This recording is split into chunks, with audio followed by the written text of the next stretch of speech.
Hello dear viewers, I'm very excited to talk today about the new synth from Mono called Mono 2. It's based on a Korg MS-20, which has been a staple of electronic and club music for decades, and it runs on your Ableton Live, and it also runs on your Push 3 in standalone mode. So let's dive in. Let's look at the UI and at the signal path of Mono 2. The first one is a Portamento, which allows you to change the time it takes to reach from one note to the other. There is a switch on the back panel, which allows you to switch between constant rate or constant time. It's important if you like to use Portamento. I decided to allow both, as with other synths. Frequency modulation modulates the frequency of the oscillator, and it has two sources. ModGen, which is a modulation generator, a fancy speak for LFO, and envelope generator. Envelope generator 1 is wired into frequency modulation by default, but we'll look at the patch bay, which allows you to do all kinds of different routings from the patch panel. There are two oscillators in Mono 2, each offer pretty distinct range of features you can use, and by combining them two inside the mixer, let's listen how the triangle sound. Let's leave only the oscillator 1. It's very high, let's make it lower. Pulse width modulation dial doesn't do anything, because right now we're listening for a triangle.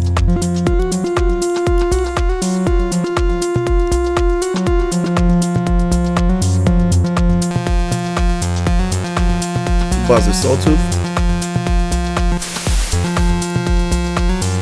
And listen to the pulse width, and let's change the duty cycle on it.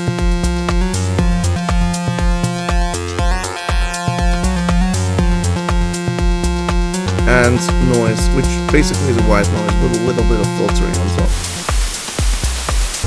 It's great if you want to do something like hi-hats or any kind of effects. It's still fantastic. So let's look at Oscillator 2. It offers two distinct wave shapes, the sawtooth and a pulse wave. Pulse wave doesn't offer to change duty cycle like on Oscillator 1, but you are offered two distinct duty cycles you can select from.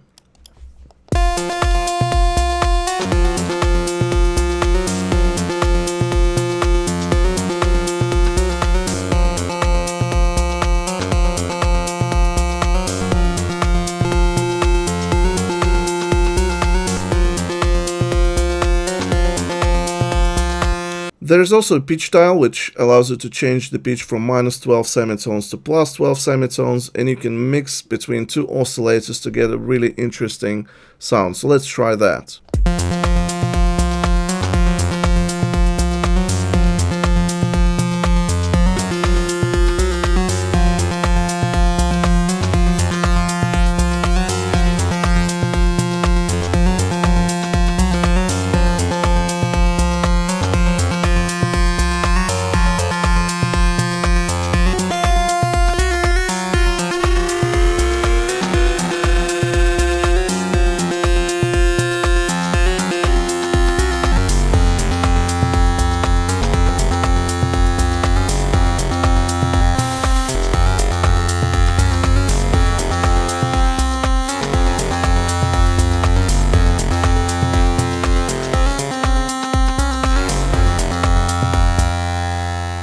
I think it's also important to know that the levels mixer providing into the filters is important for your sound. So if you overdrive it at 10 or 9, the sound is gonna be a little bit different because filter becomes overdriven. So let's look at the filters now.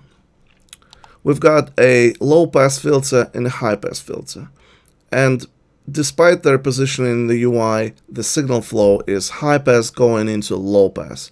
And that's a distinct feature of Mono 2, because you can overdrive the signal in high pass, increase the resonance, and it's overdriven and already at crazy amplitude goes into low pass filter, which has its own saturation. So I think that's where the sound of MS-20 comes from, and in Mono 2 I was trying to replicate this as much as possible. So each filter has 4 dials: cutoff, peak, MG, and EG2. Let's see what it does. Cutoff, basically cutoff points, starting cutoff points of the filter. Peak is resonance, it increases the amplitude at the cutoff points. MG adjusts the amount of modulation coming from the LFO, and EG2 adjusts the amount of modulation coming from envelope generator 2. But it's not that simple in Mono 2, because you can, using Patch Bay, change the sources of modulation, and those two knobs become a completely different thing. So let's talk about modulation of the filter. And right now there is an arc moving around the cutoff knob, and it shows you the amount of modulation currently happening. It basically is a second needle which shows you where the actual cutoff based on the modulation is. So let me show how it works. I'm gonna increase the envelope, how much envelope affects the cutoff. As you can see, the arc grows, and I'm gonna decrease it, and it's gonna decrease. So let's look at the LFO.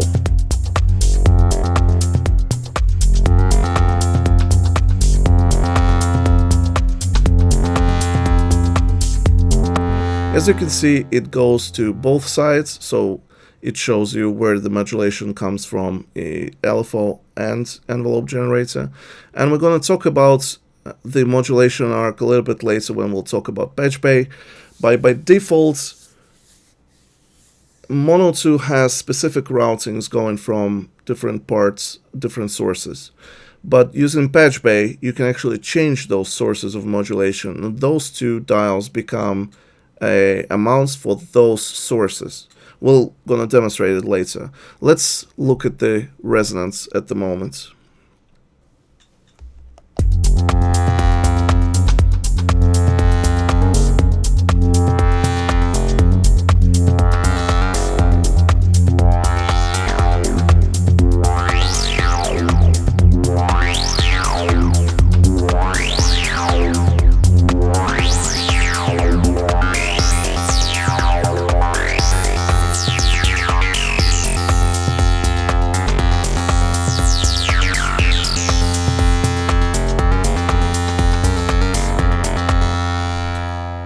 On MS-20 you can't modulate the peak dial, but using the Patch Bay Mono 2 you actually can, because I've decided it's a very good way to affect the sound, and I think it sounds fantastic.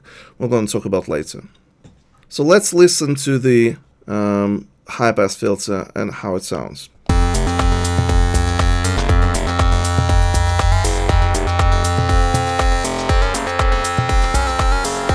Like with a low-pass filter, it also has an arc which shows the modulation amount.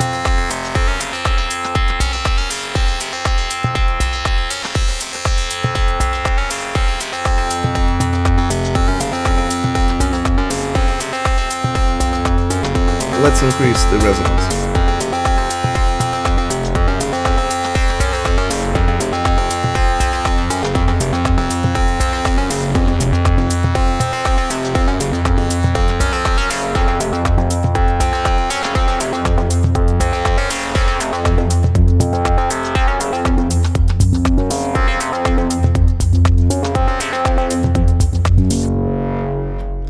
And as I also mentioned, there is two topologies hidden in the Mono 2. First is based on K35, the famous very first circuit which was included into MS-20, and the other one is based on OTA filter, which was introduced later. Those are very distinct topologies and have very different characters, so let's switch between those two and hear what the difference is.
So let's look at the modulation generator. It actually has two distinct wave shapes where you can morph between different shapes in a way.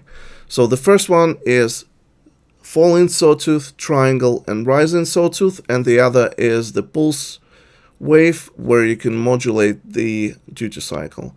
By default, only triangle modulation generator is wired into any of the parts of the synthesizer, and square or other pulse modulation generator is actually offered as an output on a patch base, so you can wire into different things. Modulation generator also has a frequency knob which actually gets two modes, and you can switch between different modes with this switch. F for free and S for sync. And in sync mode you can change between different measures, and this will sync to the tempo of your live session, and free is basically just a simple modulation rate adjustment. There is also a reset, which resets the phase of your LFO at the kick press. So now let's look at the envelopes. There are basically two envelopes, envelope 1 and envelope 2, and envelope 1 is only wired to the frequency modulation section of the envelope. It's a very simple envelope. It has only 3 stages. Attack and release, as a usual one, it basically becomes a ASR envelope. While you hold the key, it maxes, while you open the gates, it maxes the voltage level. And it also has a delay, which adjusts the time it takes after you've pressed the gate for the envelope to start the first phase. I haven't used it much, but I'm sure a lot of you guys will experiment and find great uses. If you already know, let me know in the comments. I'm very much interested how it can be used. And the second one is the envelope 2, which is a regular envelope, ADSR envelope, but it has a special stage which is called hold. What it means is when you open the gates and you release the key, the gate should have been closed, but it takes time for it to be held, and only then the release starts. It's an interesting feature of the envelope. It basically, I've used it for a various occasions. For example, if you want to go from a very short notes in the sequencer to longer ones, you basically increase the hold, and even though the notes are very short, it holds the gate longer. I think it's a useful feature for live performances and other things. So envelope 2 also has 2 switches. Legato mode, and by default MS-20 is in the legato mode. This means if you hold one key, when pressing another, the envelope doesn't re-trigger, but the note actually changes. And if you don't want this behavior, you can unpress the legato, and then every key you press, every time gate opens again, the envelope will trigger. And the unique feature of MS-20 is unipolar and bipolar envelope. Unipolar is very familiar to anyone who's been using any synths. It basically just goes from 0 to 1, where 1 is the maximum on the attack, and 0 is the baseline. Bipolar mode is an interesting one because it treats the sustain as a 0 point. So the attack on the rising side will go into positive side, while the release after you've released the key will go into negative side. And it's an amazing feature for modulation, because if you modulate a lot of things by the envelope 2, you can change your sound significantly just by using a single knob, and it affects all areas of the synth. So let's play a little bit and let's see how it works. Let's look at the cutoff of the low-pass filter. So I'm gonna decrease the release to basically 0 so we can hear where it drops. And let's look at the cutoff arc on the envelope. On the cutoff.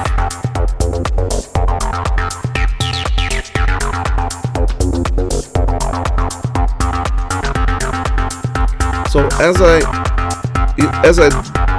increase the sustain, the modulation goes into negative.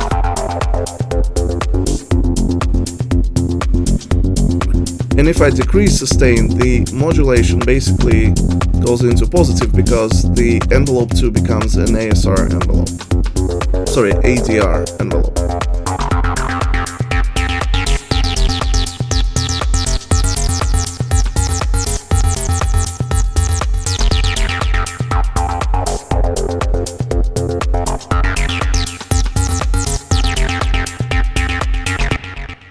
I think it's a very useful feature when it comes to live performances or any music production when you want to do things on a live set, and I think anyone should try it. I've never had any other synth which actually had this function. I'm surprised it's not used more, and MS-20 is the only synth I've encountered this before.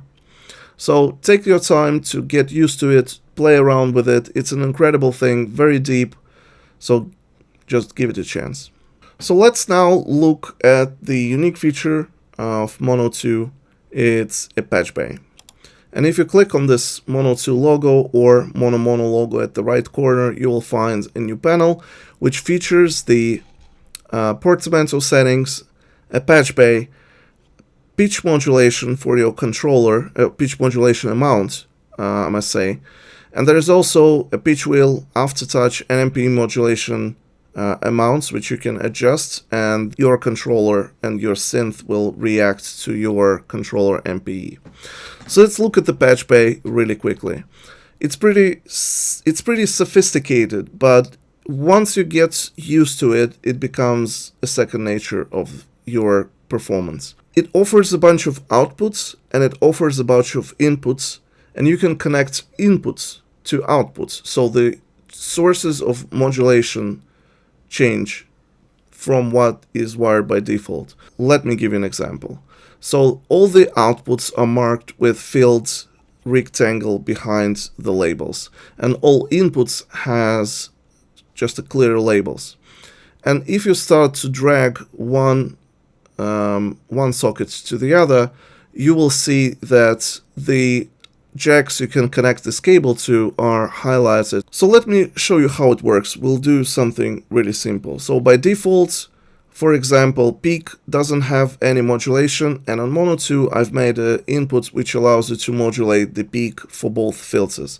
So let's modulate the peak with a triangle modulation generator. We've got a triangle here, and actually the icon, if you change the wave shape, the waveform will change as well. So you can see it kind of changes what kind of wave shape you should expect from this out. And if you drag it and connect to the peak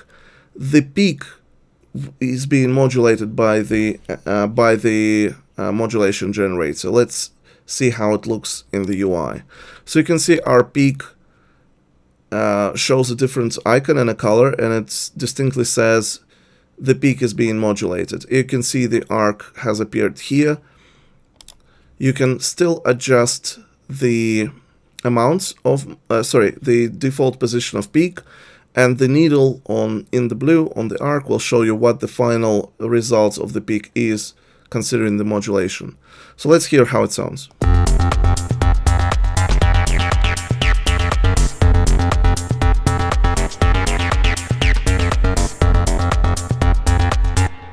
There are a lot of different destinations you can use your LFO with, and actually peak takes any source you can actually think of. So there's a pink and white noise generator, you've got a VCA, mod VCA sort of, where you can multiply two signals together. So let's, for example, take the triangle LFO, let's combine it with envelope generator 1, and let's see how it sounds.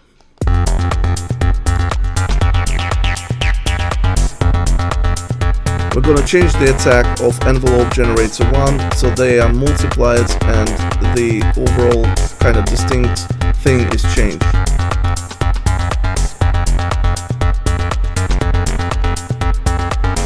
So you can see the modulation is very, very small because attack is really high. So as we decrease it, the modulation will open up.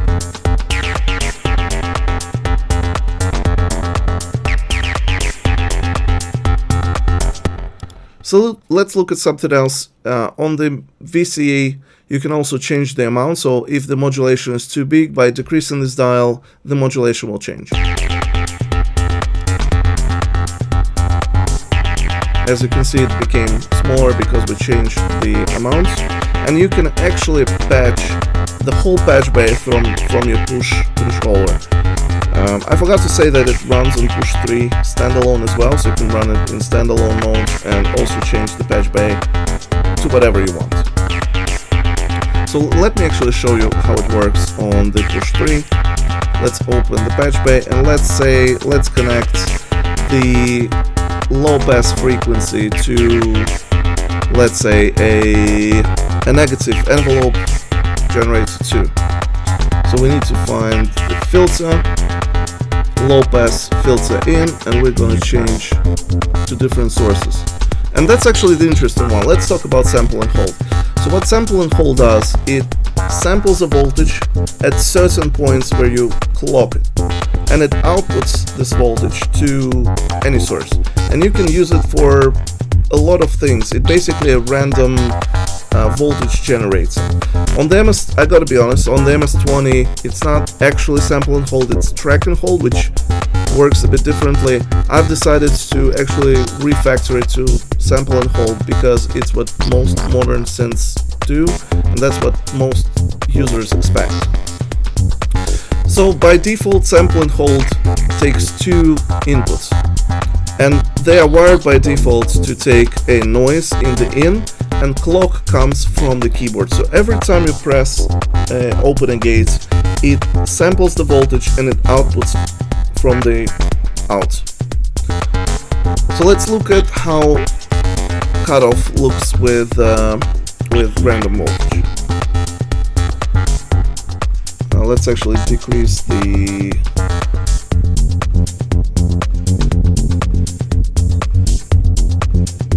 sample and hold, actually, that's the amount of sample and hold, sorry. Yeah, so as I increase, you can see the needle starts jumping all over the place because with each key press, it samples the voltage coming from the noise and it sends it to the cutoff of the filter. And this knob, as you can see, this knob becomes not an envelope generator mode, but it becomes a sample and hold amount dial.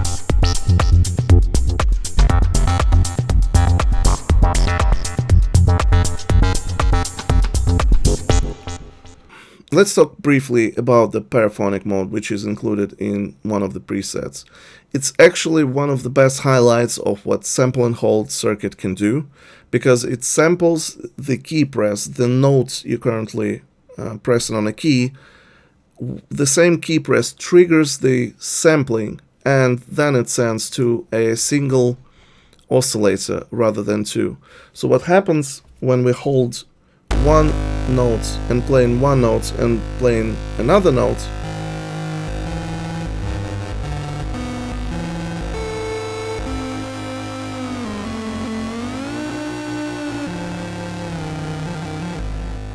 it plays notes which you hold in as a second note only on oscillator 2. And as you saw in my demonstration, the MPE pitch modulation also works, so it sounds pretty interesting when you start to play it on push. I think it's a very interesting feature of the Mono 2, and I personally love playing with it and building on top of this. And actually, that's the purpose of presets. There are not a lot of presets, and we're going to try to populate more of them as we go along. But presets is a starting point, and Patch Bay is such a pleasure to work with. It's such an interesting way to explore new sounds, explore new patterns of Mono 2. It allows you to build incredible sequences with just a single note, because there's so much you can do with just modulation. I invite you guys to explore Mono 2 through its Patch Bay. It's an incredible source of inspiration. You can just plug things randomly and still get some really incredible results, and in combination with different knob positions, it opens a plethora of different interesting sounds which you can do. If you stumble upon something really interesting, feel free to post it on Instagram, just tag me. I love seeing different interesting patches, so feel free to send them to me personally. Don't hesitate to do that. I absolutely adore this. One last thing I wanted to mention is the stereo spread, because underneath there are actually two distinct sound paths.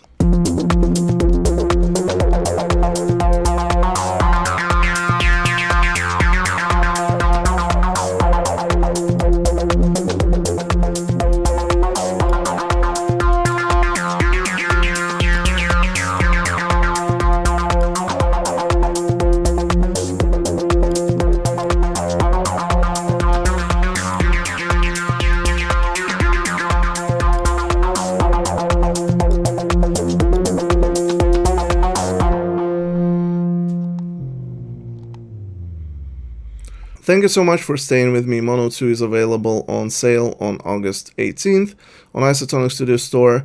It runs on Push 3 standalone. You can patch things on Push 3 standalone, so it's a completely standalone version of the MS-20 inside the Push 3.